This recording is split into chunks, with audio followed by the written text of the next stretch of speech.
Hello, hi. Are you ready to study English? Достар, сендер ағылшын тілін үйренуге дайынсыңдар ма? Ready? Дайын. Соңғы рет біз ата-ана мен достар туралы сөйледік. Бірақ егер сендер американдықтар немесе британдықтар болсаңыз, онда оларды қалай айтасыз?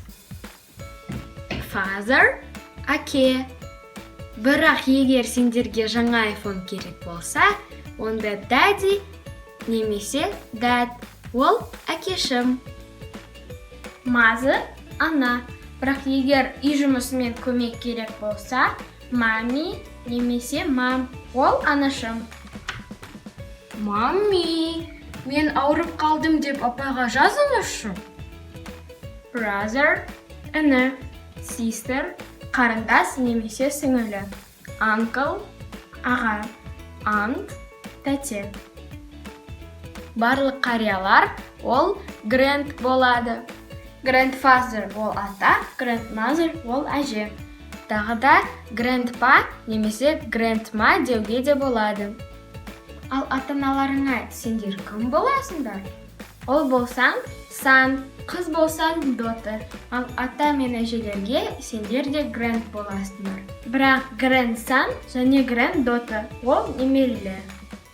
Мүмкін сендерде жиен іні, nephew немесе жиен қарындас бар. Niece. Әрине сендерде дос бар. Friend. Оған bro деп айтуға да болады. Hey bro. Қайталайық.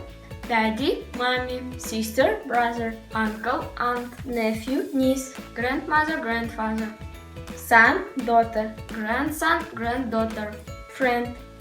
Бүгін жаңа 15 сөз үйрендіңдер. Оларды міндетті түрде жазып, қайталаңдар.